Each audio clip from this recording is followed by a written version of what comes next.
போறோம் Kilambakkam bus stand. அதாவது நம்ம கோயம்பேட்ல தான் நம்ம ஊருக்கு போகக்கூடிய பஸ்ஸஸ்லாம் இருக்கும். அங்க தான் நம்ம போய் பஸ் ஏறுவோம். இனிமே அந்த பஸ்ஸஸ்லாம் எதுவுமே கோயம்பேட்ல இருக்காது. எல்லாமே கிளாம்பாக்கத்துல ஓபன் பண்ணிட்டு புது பஸ் ஸ்டாண்டுக்கு மாத்தியாச்சுன்னு சொல்லிட்டு நம்ம கேள்விப்பட்டிருக்கோம். இது என்ன விஷயம்னா, நம்ம சவுத் சைட் போகக்கூடிய எல்லா பஸ்ஸஸுமே, அதாவது கன்னியாகுமரி, நாகர்கோயில், திருநெல்வேலி, விருதுநகர், மதுரை, திருச்சி, திண்டுக்கல், வத்தலகுண்டு, பெரியகுளம், தேனி, கம்பம், கும்மிடி, திருவண்ணாமலை, கடலூர், தூத்துக்குடி, கள்ளக்குறிச்சி, புதுச்சேரி, செங்கோட்டை, இந்த மாதிரி எல்லா பஸ்ஸஸும் வந்து கோயம்பேட்ல தான் நம்ம போய் ஏறுவோம். ஆனா இனிமே வந்து இந்த கோயம்பேட்ல எந்த ஒரு பஸ்ஸஸும் இயங்காது. எல்லாமே வந்து நம்மளுடைய கிளாம்பாக்கத்துல ஓபன் பண்ணியுள்ள புது பஸ் ஸ்டாண்டுக்கு மாத்தியாச்சு. இனிமே நீங்க அங்கதான் வந்து பஸ் ஏறணும் அப்படின்னு சொல்லிட்டாங்க. இது வந்து இப்ப எடுத்த ஒரு முடிவு கிடையாது. 2012 வந்து கோயம்பேட்ல தான் எல்லா இதுவும் இருக்கு, எல்லா பஸ்ஸஸும் இருக்கு. அந்த சைடுக்கு போற ஏத்த மாதிரி அங்கங்க ஒரு பஸ் ஸ்டாண்ட் வந்து அமைக்கணும்னு சொல்லிட்டு ஜெயலலிதா முடிவு பண்ணாங்க. 2019 எடப்பாடி பழனிசாமி அவர்கள் இதை வந்து தொடங்கி வச்சாங்க. 2023 30 டிசம்பர் அன்னைக்கு இதை வந்து முக ஸ்டாலின் இந்த 5 இயர்ஸ் கேப்ல வந்து இதை கட்டி முடிச்சு அதை வந்து ஓப்பனே பண்ணி நடைமுறைக்கு வந்தாச்சு இந்த பஸ் ஸ்டாண்ட். இனிமே நம்ம எல்லாருமே நம்ம பஸ் ஏறணும்னா ஸ்ட்ரெயிட்டா கிளம்பாக்கத்துக்கு தான் போகணும். கோயம்பேடுக்கு போனீங்கன்னா பஸ் இருக்காது. இதுக்கான நிறைய எதிர்ப்புகளும் முரண்பாடுகளும் வந்து நிறைய வந்துட்டே இருக்கு. இதுக்கான ரீசன் என்னன்னு பாத்தீங்கன்னா, இதுக்கான டிராவலிங் டைமா இருக்கட்டும், இல்லைனா வந்து டிராவலிங் சார்ஜஸா இருக்கட்டும், இல்லைனா டிஸ்டன்ஸா இருக்கட்டும், இதுதான் வந்து பேசஞ்சர்ஸ்க்கு பொதுவாக இருக்கக்கூடிய பிரச்சனைகள்.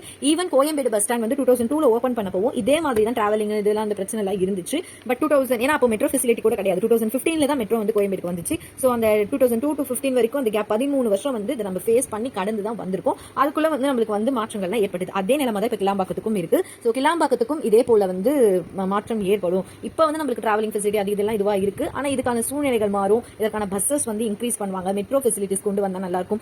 எப்படி கோயம்பேடு வந்து இப்போ வந்து டெவலப் ஆகி மாறிச்சோ, நம்மளுக்கு எப்படி பழகிட்டோமோ அதே மாதிரி இதுவும் மாறும் பழகுவோம்னு நம்ம நம்புவோம். இது என்ன பிரச்சனை, மெயினா என்ன பிரச்சனைன்னு பாத்தீங்கன்னா, நம்ம வீட்டுல இருந்து எங்கன்னா ஊருக்கு போனோம்னா கோயம்பேடுக்கு போயிட்டு கோயம்பேடுல நம்ம ஊருக்கான பஸ் இருக்கும், ஸ்ட்ரைட்டா நம்ம ஊருக்கு போயிடுவோம். அவ்வளவுதான் முடிஞ்சிச்சு. ஆனா இப்போ என்ன பண்ணணும்னா, நம்ம வீட்டுல இருந்து கிளாம்பாக்கத்துக்கு போகணும். கிளாம்பாக்கம்ன்றது நம்மளுக்கு லாங் டிஸ்டன்ஸ். ஸோ கிளாம்பாக்கத்துக்கு வந்து பஸ் வந்து கோயம்பேடுல இருக்கு. ஸோ இப்போ நம்ம வீட்டுல இருந்து கோயம்பேடுக்கு போகணும், கோயம்பேடுல இருந்து கிளாம்பாக்கத்துக்கு போகணும், கிளாம்பாக்கத்துல பஸ் பிடிச்சி நம்ம ஊருக்கு போகணும். ஸோ இந்த மாதிரி நம்மளுக்கு டைமும் சரி டிராவலும் சரி இன்க்ரீஸ் ஆகுறதுனால டிராவலிங் சார்ஜ், டைம், டயர்டு, எல்லாமே டிராபிக் ஃபேஸ் பண்றதா இருக்கும், எல்லாமே ப்ராப்ளமா இருக்கிறது தான் பேசஞ்சர்ஸ் இப்ப வந்து எதிர்ப்பு தெரிவிச்சிட்டு இருக்காங்க சில பேர்.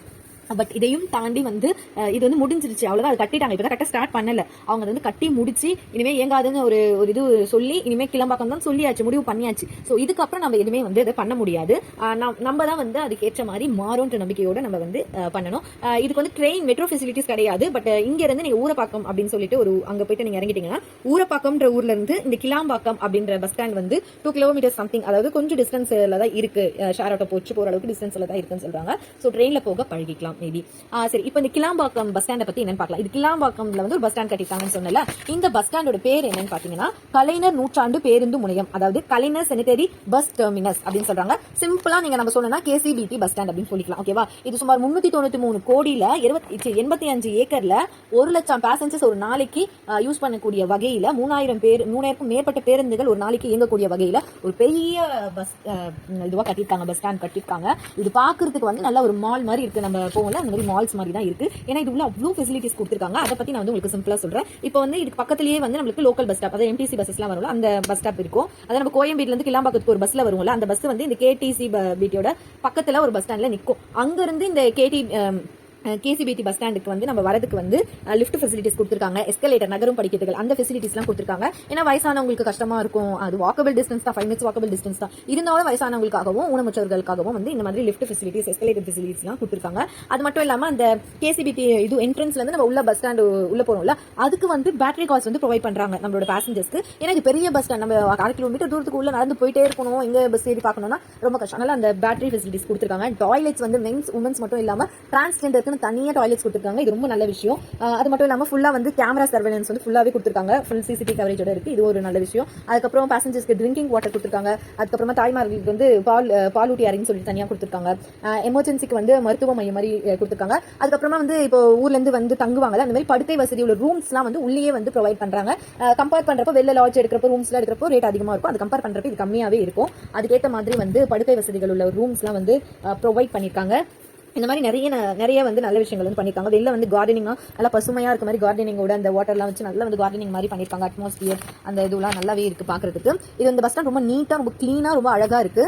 இது வந்து நம்மளுக்கு அப்படின்ட்டு முடிவாயிடுச்சு. இதுக்கப்புறம் நம்ம கோயம்பேடை பத்தி திருப்ப பேசணும்னா அது வேலைக்காவது. இதுதான் இனிமேல் முடிவாயிடுச்சு. இந்த பஸ் ஸ்டாண்டை நம்ம முடிஞ்ச அளவுக்கு அதே போல டாய்லெட் யூஸ் பண்றப்பா இருக்கட்டும், இல்ல வந்து சாப்பிட்றப்போ எந்த ஒரு குப்பையும் போடாம நம்ம வந்து இந்த சிகரெட் பாக்கு துப்புறது இந்த மாதிரிலாம் பண்ணாம அதை வந்து கிளீனா வச்சுக்க முடிஞ்ச அளவுக்கு நம்மளும் வந்து ஒத்துழைக்கணும். ஏன்னா வந்து ஒரு நல்ல ஒரு இதுவா பெருசா கட்டிருக்காங்க, நல்லா இருக்கு, நல்ல ஃபெசிலிட்டிஸோட அதுவும் மெயினா இது கட்டினதுக்கான ரீசன் வந்து டிராஃபிக் தாங்க. டிராஃபிக் வந்து இந்த பீக் டைம்ல தீபாவளி, பொங்கல், கிறிஸ்மஸ் டைம்ல ரொம்ப அதிகமா இருக்குன்னு சொல்லிட்டு இந்த பீக் டைம்ல டிராஃபிக்கை கண்ட்ரோல் பண்றதுக்காக தான் இதை வந்து இந்த மாதிரி இந்த சவுத் சைட்லாம் போடுது. இங்கே நம்ம ஒரு இது வச்சிடலாம் சொல்லி கட்டியிருக்காங்க. ஸோ அதுக்கேற்ற மாதிரி பார்க்கிங் ஃபெசிலிட்டிஸ் 2 வீலர்ஸா இருக்கட்டும் இல்ல கார் வைக்கிறதுக்கா இருக்கட்டும் உள்ள அவ்வளவு பெரிய பார்க்கிங் ஃபெசிலிட்டிஸ் கொடுத்துருக்காங்க.